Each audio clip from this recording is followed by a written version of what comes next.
37th parallel on America's haunted highway, it's Pixelated Paranormal, your guide to the unusual and the strange.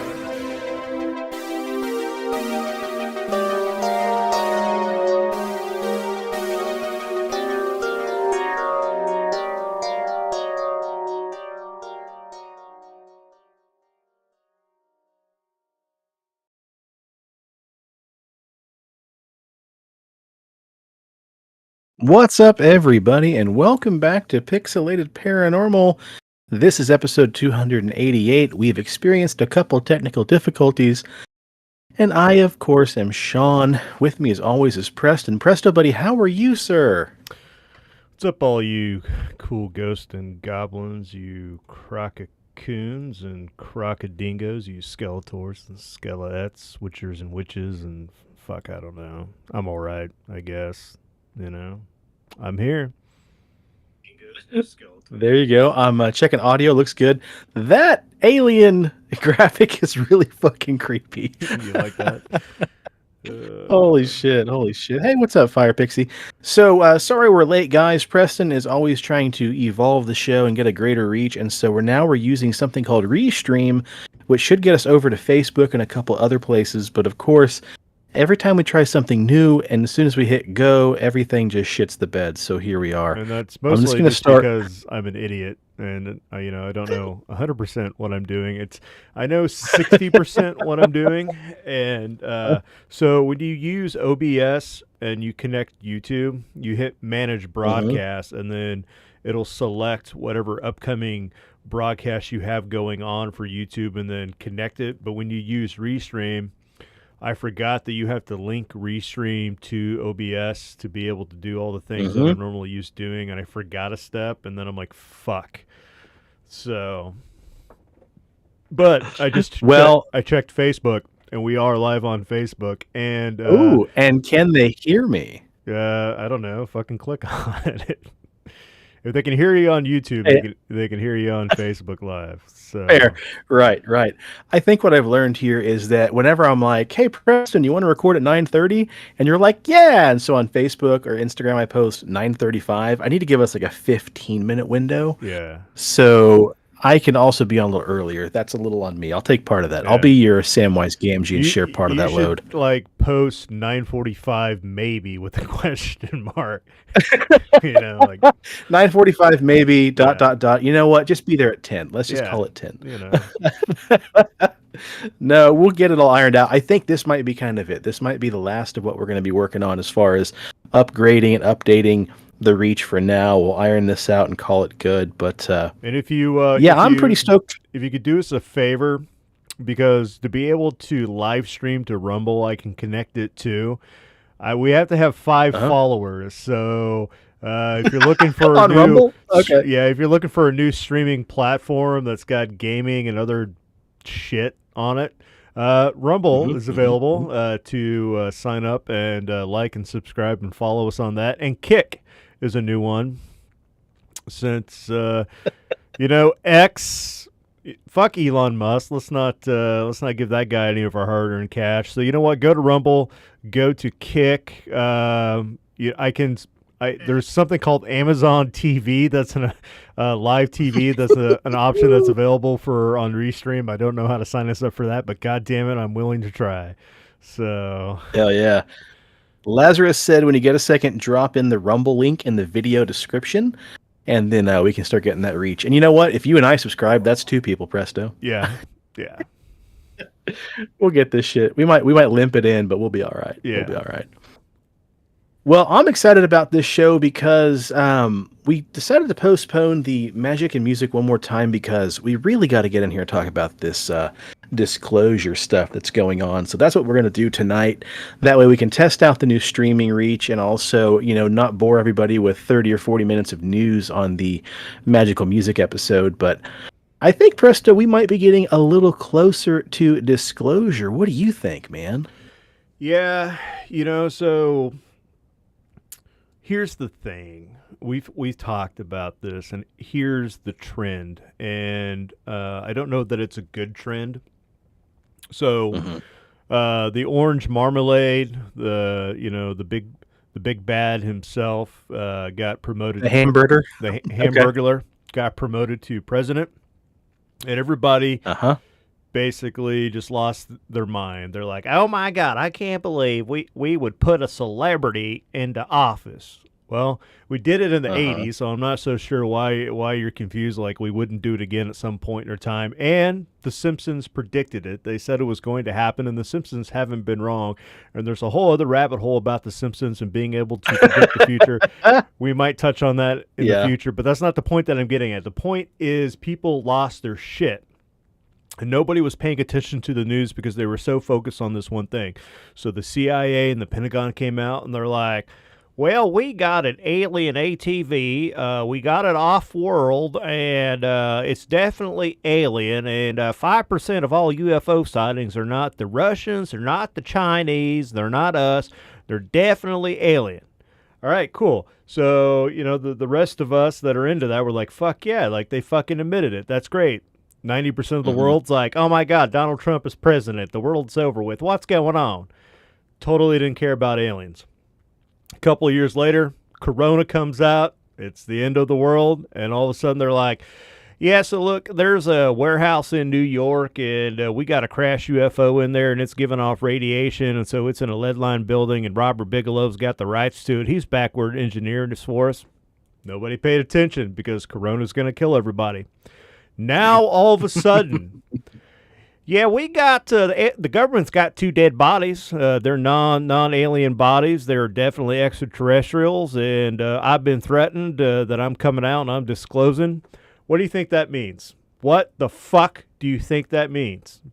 That means that we're living in a shitstorm right now. Like something bad's about to happen to us, and because the government knows that we're not going to give 2 fucks about our alien overlords, they're just like, fuck it, let them have it. Go ahead. Dangled the steak in front of their mouth. Let's see if they like it now. And yeah. Bit by I think bit, you're right, dude. as the world swirls down the shit toilet that we are in, the government's going to be like, yep, see, look, here's the thing. They're the Andromedans. They're tall. They're blonde. We got 2 of them. We've had them for about 15 years.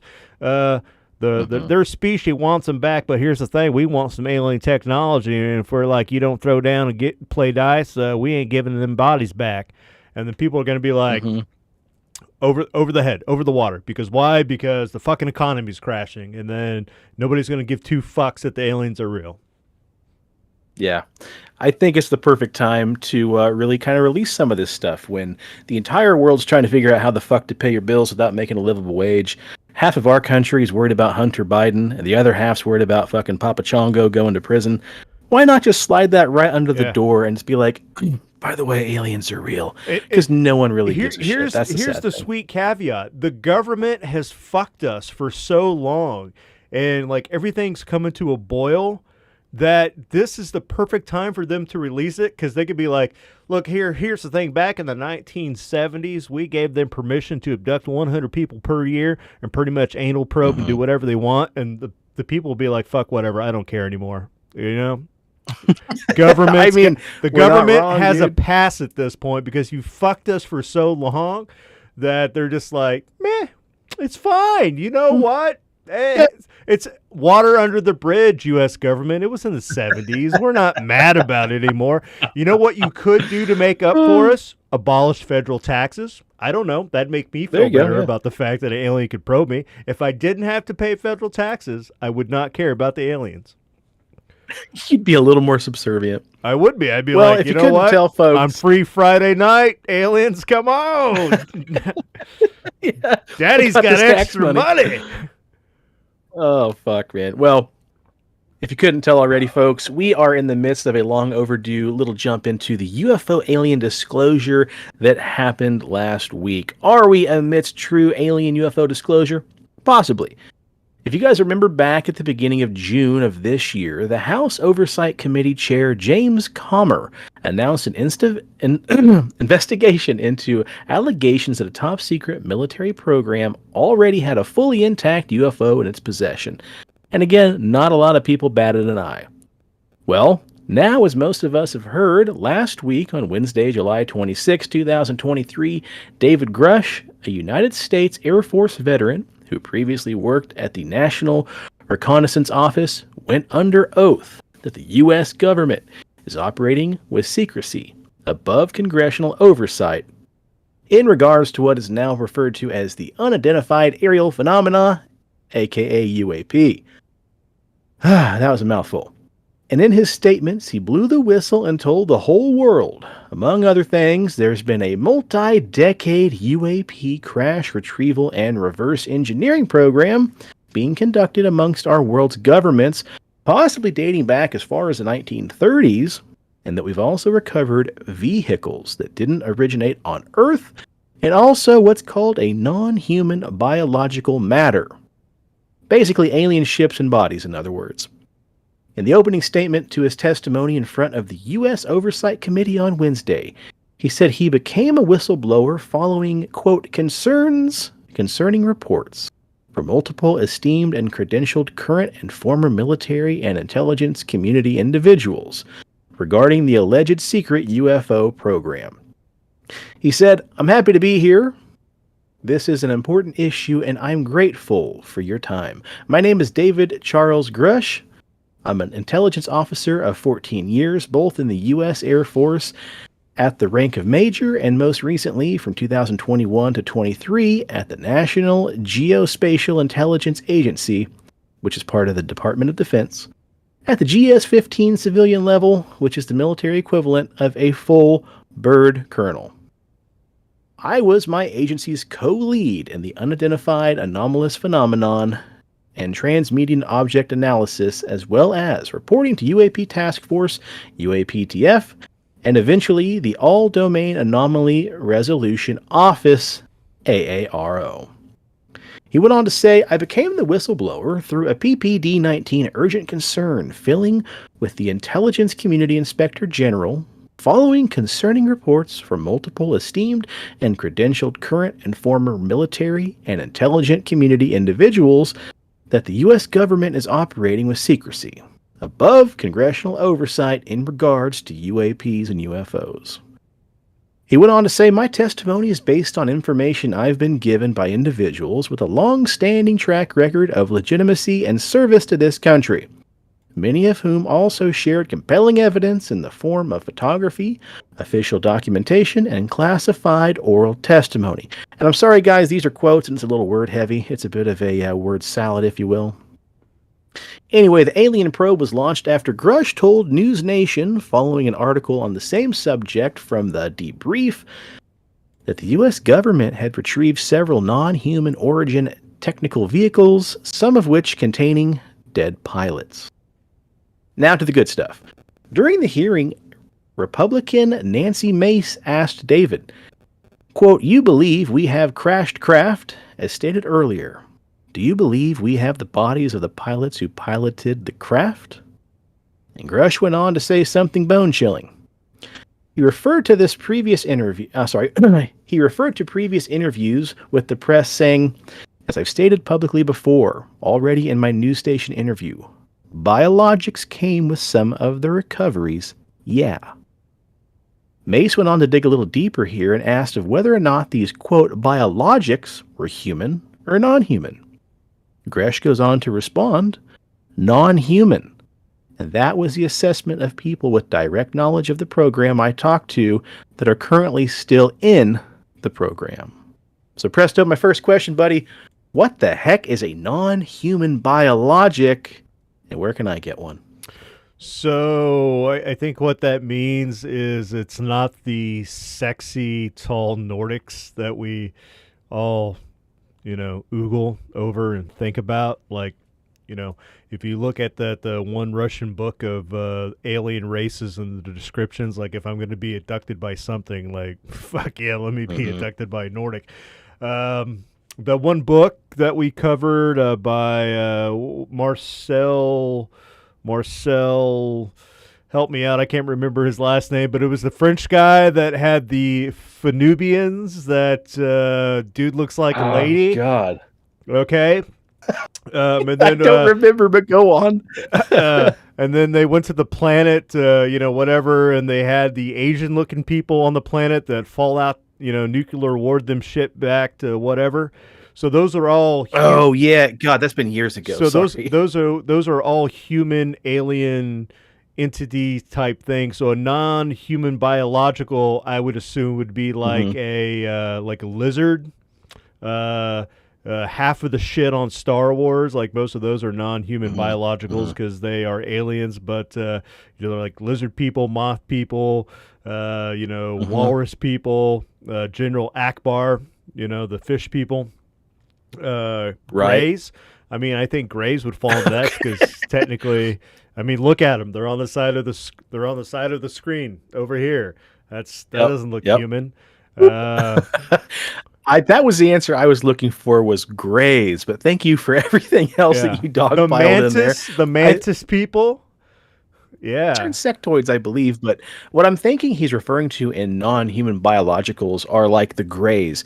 Because there's so many cases of the Greys or the gray aliens, your classic little green men, where they're not necessarily like human or biological. They're not necessarily machines. They're kind of this weird like bioengineered, non-human biological, kind of like robots that you've just slapped a bunch of meat on. And in some people's reports of encounters with these things, like when with love, we come in peace. Some people have reported, like, if they've actually got a chance to touch them, they're cold to the touch. They're very, like, slimy but dry at the same time. And if you go further enough to, like, get your hand on their face, some people report, like, they don't have full-on mouths and digestive tracts like we do, where you have, like, an open mouth and basically a chute that goes from your mouth down to your butthole. They talk about how they have pocket mouths. Like, you stick your finger in the mouth and it's just like a void. Like, it's just there for show. And it could also... So I think that's the case. Could also be because we are a carbon-based life form and we are under the assumption that all intelligent life throughout the universe should also be carbon-based, but it could be silica-based. It could be one of the other element-based, and so that would be a non-biological because we think of biology as all being carbon. Yeah, that's true, man. We're going off of Earth rules and not, space alien rules. Just call me Preston DeGrasse Tyson. I think there's more to it. I'm here for all the science facts, people. I think, like Lazarus said in the chat, these things are lab grown. I think what you've got is some kind of, biomechanical thing that's more of like a grunt or a droid that's just going on, droning on, doing like the dirty work, grabbing people from their beds, taking them up, slapping them down on a table, doing some pokey. And then, you have to then answer to something higher up. So think about that for a second. Think about how much energy it would take to go from one side of the universe to the other side of the universe. Like, faster than light travel, how much energy that civilization would have to have. So you're busy on a galactic scale, but you're trying to explore the universe. Wouldn't it be easier to create a biological robot that could do the dirty work for you and then report back? Because then you got it, man. If you needed it to travel across space and time, it doesn't matter how long it takes because it's not really alive anyway. It's a biological robot, so who gives a shit if it takes 500 years, 800 years? Yep. You could, not put a lot of energy and effort into it, and when it gets there, it does some shit, and then it reports back. Bada bing, bada boom. It doesn't require a lot of energy to eat. You don't care what type of atmosphere you send it to. Not too shabby. Yeah, you got it, man. An idea. Yeah, they don't eat, they don't sleep. You just throw them in a ship and they just come on in droves and do all the great stuff for you, and you can just sit there and enjoy yourself. Yeah. You got it, man. You got it. He also said... They don't have remorse about fingering a human's butthole. Like, they're just a robot. That's what they were told to do. So it's just another day at the office, you know? Well, Grush also said at one point that he was informed about a secret Pentagon program that worked to collect crash UAPs and reverse engineer or reconstruct the technology. He said he was informed in the course of his official duties of a multi-decade UAP crash retrieval and reverse engineering program, which he personally was denied access to. He also said the program is funded by the misappropriation of government funds. The Pentagon, of course, denied those claims. But here's what's kind of cool, man, because that opens up this whole other conversation about reverse engineering things and technology. Like, if you look back classically at, like, early 1900s, the 1910s, the 1920s, all of a sudden we just start rocketing upwards with our technology. And before you know it, like we're building computers the size of rooms, we've got microchips and circuit boards, we're sending rockets to the moon, maybe. Um, it's bizarre, and I mean, the technology could have come from somewhere. I'll wear half a tinfoil hat, but to further support that ideology, my first illustration job out of college was working for this guy named Bob Ryan.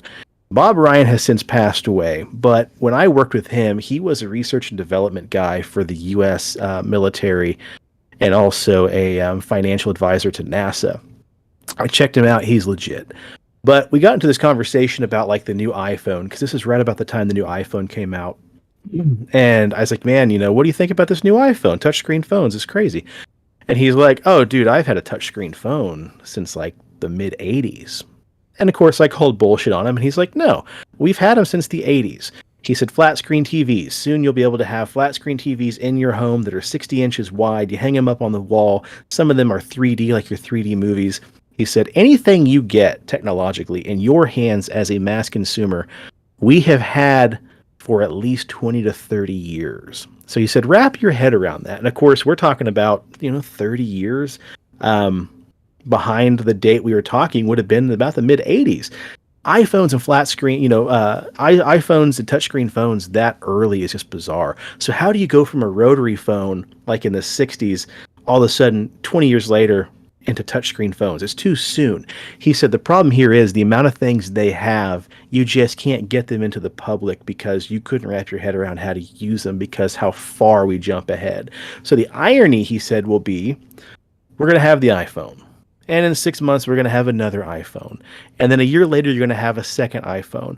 And we're going to have to just basically like slowly push these things out, crawling towards first base. Not even a home run. First base with the amount of slow development and release we're going to have, to the point where like your iPhone's already going to be well underused by the time you get it in your hands. It's going to be irrelevant by the time you actually get it and pull the price tag off of it. That technology comes from somewhere. It could be super smart human beings, but I do like to kind of, revel in the idea that maybe some ETs may have given us that technology. It's hard to say. But I mean, it's hard to wrap your mind around the fact that we've had a lot of this shit for years, decades, before we even get it in our hands. So there was this report that came out, and I'm gonna do what I do best. I don't know all the names. I'm gonna spitball the facts here, so don't quote me. Oh, terrific! But so right after Roswell happened and we had the crash, right? We recovered the bodies, and then several years later, another spaceship with the same biological entity crashed. And this time it was alive, and so it was kept in Area 51, and the government was trying to figure out how to backwards, engineer the technology. They kept the alien comfortable. They fed it. They tried to learn its language. It tried to learn our language, and once it was able to basically do some blip blop bloop sign language. It started to communicate where it was from, what their race was called, and then a little bit further on, it started to. They said that its voice was almost like some type of bird, like a mockingbird. It was very harmonic, so it took it a while to figure out the English language or the human language. And once it started communicating, it said, look, here's the thing. I can't trust you plebes with this technology. It's too advanced for you. You guys got too much bad juju going on. Like you're gonna fuck shit up. But here's the thing. I will increase your radio capacity, your communication capacity, and this will help me communicate with my world, which is basically 294 days away with their space travel. And so it sent out an SOS. They didn't hear anything back, so he's like, okay, just keep broadcasting. Well, it dies. And the government's like, I don't know, keep sending the SOS, let's see what happens. Well, they finally got a reply back. Bleep, blop, bloop. A whole spaceship of aliens come down. And then the government's like, we want to give you the body back. We do. But we also want technology. And so if you want this alien body, you're going to have to give us technology in exchange. So the aliens thought about it, and they're like, yeah. Okay, so here's the thing. You guys are like primitive monkeys. You're going to fuck shit up. But we'll tell you what. We'll let you send 12 people. So give us some doctors, give us some scientists, put a couple military people on there. We'll let them travel with us back to our home planet. And then we'll teach you guys some things. In exchange, you'll give us the body. And then we'll create this cross-cultural experience to help get you to the level that you need to be to handle this technology. So we won't give it to you yet, but we're going to help you along. So you get a doctor, you get some scientists, you get some military personnel. They go to this planet, and then one Marine dies, has like a coronary heart attack, or like dies on the ship, and the aliens are like, I don't know, did he die of space AIDS? Like, does he need to be in quarantine? So they get to the planet, and the humans are like, dude, we want Jerry back. Where the fuck is Jerry? Give us the body. And they're like, you can't have Jerry. And they're like, let's go get the guns. And they're like, whoa. We can vaporize you. I want you to think about that for a second. Like, we can just, and you're gone. So you don't want to do that. It's not that we don't want to give you Jerry, but in our culture, it's a great honor to be donated to science. So the reason why you can't have Jerry is we've already used Jerry in a cloning hybrid experiment process, and we are now making human they call themselves the evens, cloning, and so that you guys can take these clone babies back, and if everything works out well, then in X amount of time we'll give you more technology. And so that story came out in the 90s from a general who was on this mission, and everybody said this guy was full of crap. So now that this disclosure information comes out from the Pentagon, from this guy, how much stock do you give that story? Like, shit, did we really do that in the 70s? Did we really go on a interplanetary journey to the Evens, have like a foreign exchange program, brought back some clone babies, and that's how modern day technology came about? I don't know. I don't. But yeah, I'm like Fox Mulder. I want to believe, and my feelings from last week with all this coming out is it might be happening, Yeah. I mean, I want to believe the story. Like Fire Pixie says too, let's start the hashtag Free Jerry. Yeah. We want our Jerry back. Where are the clone Jerry babies? Like, they should come forward. Like, I'm pretty sure the government made them pay fucking taxes when they didn't want to. Like, fuck, you're an alien clone. You still got to pay your dues. Go get a job. God damn it. That sucks. It's a 9 to 5. Then why don't we clone everybody? Yeah. Why don't we clone everybody, and then we can stay at home while our clone goes out to work? Yeah. Where's my alien hybrid clone? I mean, I'm pretty sure it could do a better job of a lot of things that I don't want to do, and I don't know. I'd be okay if they were like, here you go. Boop. Clone alien Preston. All right. Bleep, bloop, blop. Beep, but bloop, yeah, blop. Now we're getting into the subplot of multiplicity, and that didn't work out too well with Steve, so... Well, later during the question, ship it off planet. If it doesn't work, we're like, dude, fuck back off to your country and like put it on a ship and send it away. Like, see, problem solved. There's a really great segment of the Midnight Club on Netflix that talks about the duality of having two clones of a person who are basically stuck together. It's a pretty sweet story. I won't ruin it, but yeah, that's kind of cool. Well, later during the questioning, Mace asked whether the U.S. government had made contact with intelligent extraterrestrial life, but then Grush pretty much avoided a straight answer and only said, quote, "That's something I can't discuss in a public setting."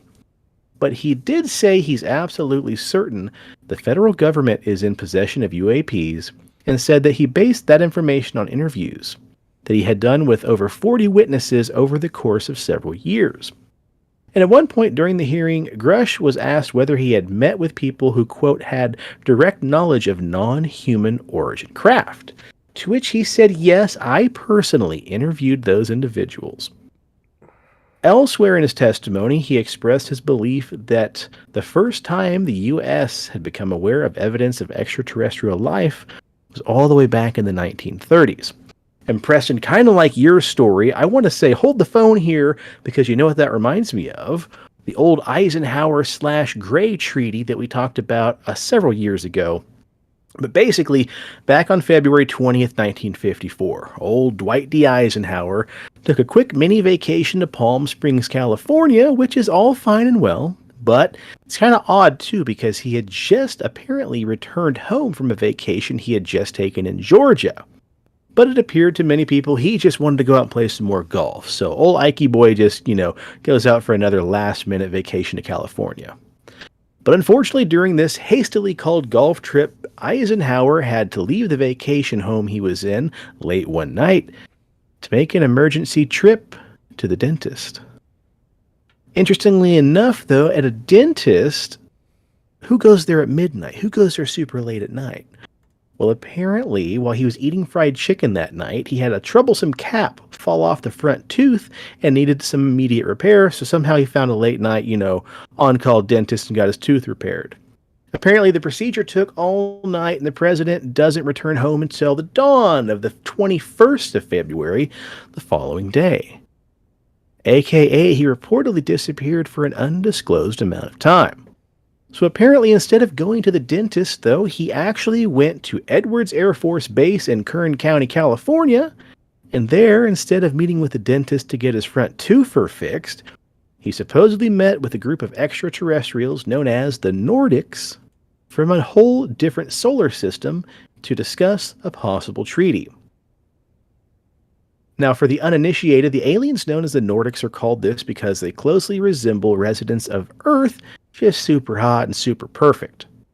Anyway, in the meeting with Eisenhower, the Nordics supposedly warned him about the dangers of the path his government was currently pursuing with nuclear weapons, and they claimed to have a better way to propel the human race, especially the Americans, and offered to assist transforming Earth's society into a healthful, peaceful, spiritual, mature caretaker of the planet of its own population.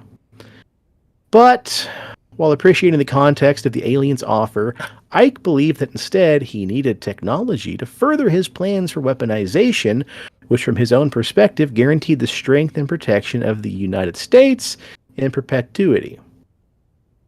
He rejects the aliens' proposal and refuses to submit to their plan for a peaceful coexistence, which definitely included nuclear disarmament. And thus the secret meeting came to a close, and the Nordics just fucked right back off to Legoland. A year later, after President Eisenhower's encounter with the aliens, his Air Force One landed at a Holman Air Force Base in New Mexico. The arrival of his jet was immediately followed by the strange appearance of 3 round, unidentified crafts. One landed next to Air Force One, one remained hovering above them, and one subsequently disappeared from view, probably to kind of keep an eye on things from afar. Old Ikey boy then is reported to have boarded the foreign craft again for an undisclosed amount of time, and when he reappeared, a treaty had then been signed with the extraterrestrial occupants on board this craft. But instead of these beings being the hot space Nordics, these are what are commonly known as the Greys.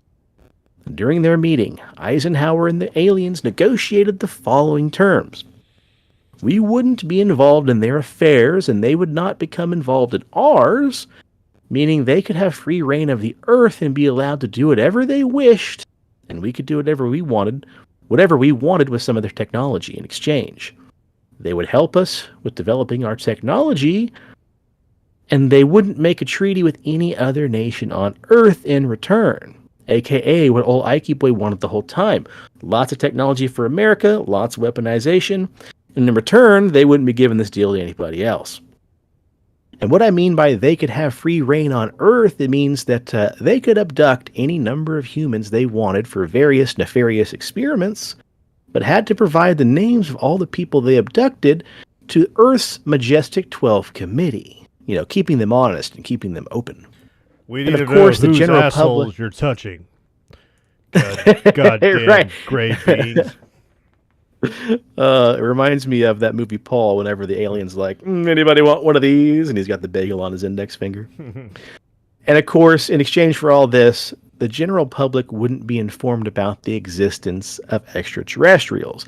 And thus, was known as the creation of the Greta Treaty, acknowledged anecdotally, discussed and written about for years, supposedly happening 70 years ago. But anyway, let's make it back to old Gresh, right? And now we're going to make things a little more bone-chilling. Grush was also asked during the conference if he had any personal knowledge of a U.S. official ever being injured while attempting to reverse engineer a UAP. Grush simply answered yes.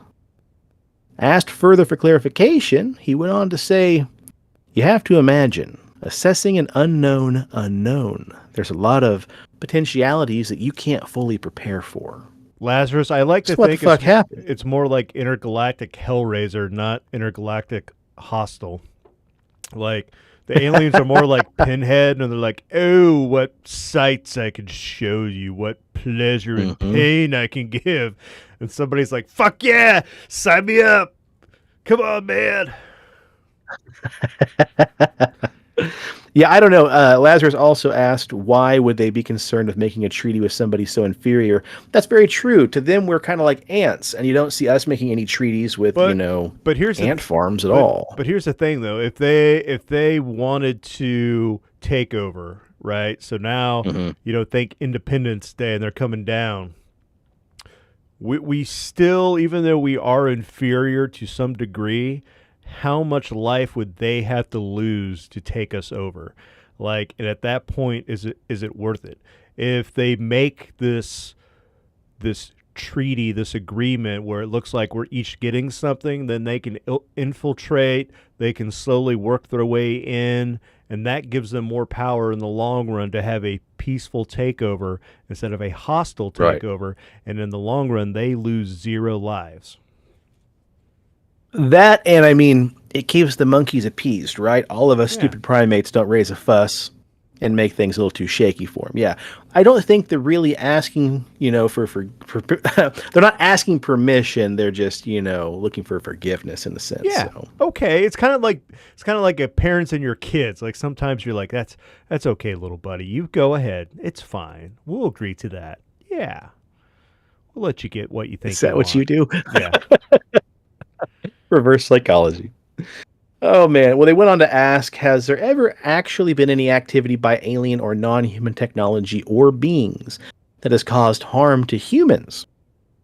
And let's get a little more creepy here.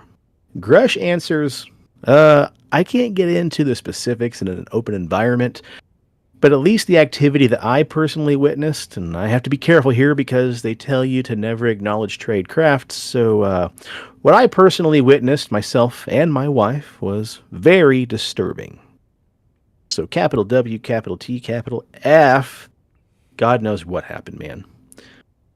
I don't know. It's really scary. It's interesting. I want to believe. I want to put on the tinfoil hat and the X-Files shirt, put the poster up. I want to believe. If nothing else, it's giving the little paranormal nerd in me a little bit of happiness. Pitching half a tent here, so to speak. But during the hearings, this is kind of cool here. A retired Navy commander, David Fravor, offered the panel his own eerie account of a UAP encounter that was captured on video back in 2004. This being the Tic Tac video. He goes on record as describing being flabbergasted when he and 3 other service members saw a white Tic Tac-shaped flying object emerge over San Diego coast back in California. He says there's no rudders, there's no rudder wash, or any visible flight control surfaces like wings. As he and the other pilots tried to get closer, the mysterious craft rapidly accelerated and disappeared right in front of their aircraft, leaving no detectable turbulence. The technology that we faced was far superior than anything that we had. I'm not a UFO fanatic, but what we saw with 4 sets of eyes, we have nothing close to it. It was incredible technology. Fravor also went on to say that several years before any officials followed up with the extraterrestrial events of that day, and even then, he added, nothing was done. But wait, there's more, because there's one more little snippet I want to bring up here that I found perusing Twitter. Because I'm not going to call it X because that's fucking stupid. Also heard at the hearing was another eyewitness's testimony about the alleged UFO sighting by a former Navy fighter pilot named Ryan Graves, who has since founded a nonprofit organization focused on UAP sightings called Americans for Safe Aerospace.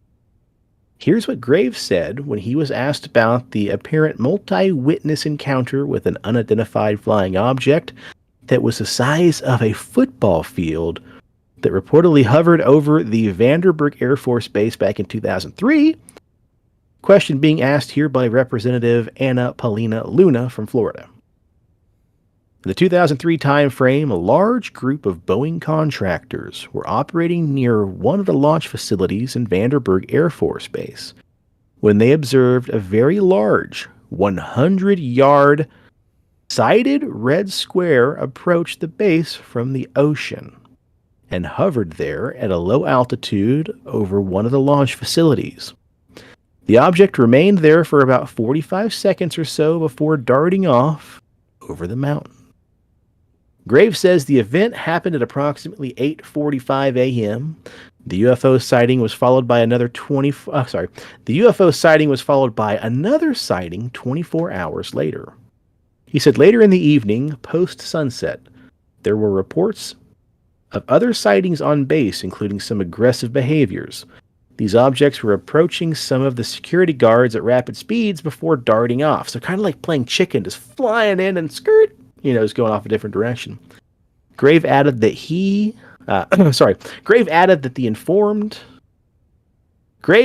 the information he received was given to him through one of the witnesses that approached him at the ASA. So can you imagine that, dude? A football field-sized craft that's just one big giant cuboid rectangle that just bloop, bloop, bloop, bloop, bloop, like a big old gummy bear UFO. Anyhoozle, in his closing remarks, Grush goes on to say that supposed alien technology reverse engineering programs were potentially earth-shattering and should serve as a catalyst for global reassessment of our priorities. Grush also said that he's been driven by the conviction to expose what I viewed as a grave congressional oversight issue and the potential abuse of executive branch authorities. Now, this endeavor was not born out of malice or dissatisfaction, but from an unwavering commitment for truth and transparency, an endeavor rooted in our inherent duty to uphold the United States Constitution, to protect the American people, and seek insights into this matter that have the potential to redefine our understanding of our entire world. At the end of his prepared statement, the U.S. Air Force veteran says, "It is my hope that the revelations unearthed through the investigations of non-human reverse engineering programs I have reported will act as an ontological, earth-shattering shock, a catalyst for global reassessment of our priorities. As we move forward on this path, we might be poised to enable extraordinary technological progress in the future where our civilization surpasses the current state of the art in propulsion, material science, energy, production, and storage. The knowledge we stand to gain should spur us towards an enlightened and sustainable future, one where collective curiosity is ignited and global cooperation becomes the norm rather than the expectation." Now, before Lazarus can say that's just one big propaganda speech, I want to say it sounds pretty fucking nice. And if we had half the brains that we think we do, and this was just half as true as we think it is, we should take it from WALL-E, another phenomenal propaganda film, and probably do a little bit fucking better. First of all, he says, "Facts, motherfucker," and then he says, "What does what do aliens and the OTO have in common? Mandatory anal probes, but sex magic, baby, but sex magic." Hey, and see, you guys didn't think we could do it, but we brought it back around to Crowley in the end. Yeah. But sex magic, baby. Yeah. Well, we better wrap it up here because I still have to edit tonight and get ready for a weekend trip to Oklahoma. But we want to thank all of you guys for jumping in and watching and following along and commenting. We really like that. We're hoping to kind of gain a little more reach here through Facebook and all the other weird things that Preston signed us up for. Yeah. But I'd like to say thanks to everybody on Instagram because we've gained Golly jeepers, almost 50 new followers in the last week, so that's been fucking awesome. Preston, we've gained a few more followers on the old YouTubers too, right? 270, baby, and somebody started following us on Rumble, so the magic is happening. We got one. Cha-ching. We got one. Cha-ching, Kick. baby. I don't think we got anything on Kick yet. And if I can figure out this Amazon Live TV, fuck it, dude. We're going on Amazon Live TV. Why not? So We're going live, baby. Yeah. And I'm going to correct you here. And on a positive note, it's 271 on YouTube, bud. We shit, got one. We gained just one. a few hours. Yeah, we gained one since the last time I checked, man. And yeah, buddy. The Ghost in the Box episode, whatever the fuck we have that called, is like 4,500 views. So yeah. Yeah, that's pretty awesome, man. Conquistador Ghost in a Computer. That's, man. It's what people want. That's what, the Doddelson message, baby. Doddelson message. Yeah, buddy. Yeah, buddy. Well, if you're on social media, please give us a follow over on Instagram. We are PXL Paranormal. On Facebook, we are the Pixelated Paranormal Podcast. Preston, you got all sorts of stuff to pimp. Kick, Rumble, all sorts of other good stuff. Yeah, I like what you're doing, man. We got to figure out the Instagram, because I do have a way of adding Instagram to the Restream service. So, I mean, eventually Sweet. it'll be on, which is weird because Instagram is usually so quick. Like, they're very, 5-minute videos. And these motherfuckers are just like an hour of content. So we're going to redo Instagram. We're going to bring it. There you go, buddy. And as awesome. always, if you need a beard, if you want a beard, if you want to grow a beard, if you want to grow a beard that's not going to get you probed by an alien, then you should probably go over to BigDobsBeardBomb.com and use promo code PXLPARA for 20% off your order. Because if you have scents like bay rum, fresh citrus, mint, classic sweet tobacco, those aliens aren't going to want to touch you with a 20-foot probe, because your beard is going to look awesome, it's going to smell awesome, and that's really how you bring on the real sexy sex magic. BigDobsBeardBomb.com. Get it all, get it at Dobbs. Very nice.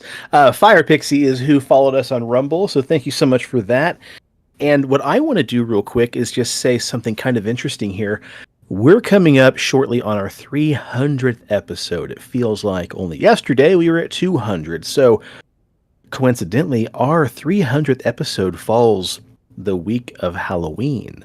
So what I'd like to do, of course, is what we do every time we have a big ceremonious episode.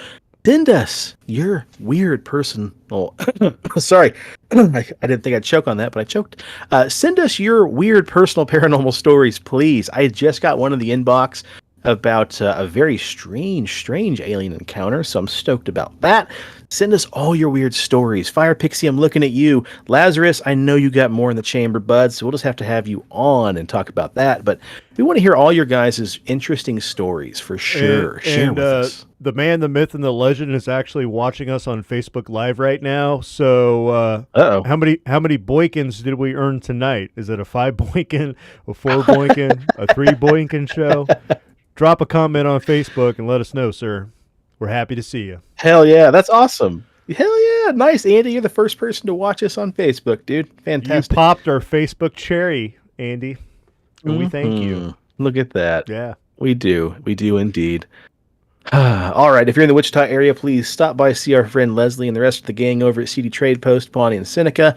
If you're looking for something tasty to eat, check out Paranormal Experience, the food truck, or Paranormal.cafe, the brick and mortar store. Both locations owned by some fantastic people with some really badass paranormal themed foods there. So, all right, folks, thanks again for joining. Thanks again for watching. Thanks again for listening, subscribing, following, all that good stuff. And with that, I'd like to raise this glass and say cheers to the weird shit in the world and those of us that love to talk about it. And stay spooky and stay on the paranormal highway. The cast at Pixelated Paranormal would like to thank you for listening to this week's episode. Pixelated Paranormal is here to tell you tales of the fantastical, the strange, the unknown. Tales that will move you a little further down the paranormal highway. If you'd like to share your own listener story, we would love to hear it. Email us at pixelatedparanormal@gmail.com. Again, that's pixelatedparanormal@gmail.com. We'd really love to hear from you. Again, thanks for listening to this week's episode of Pixelated Paranormal, your guide to the unusual and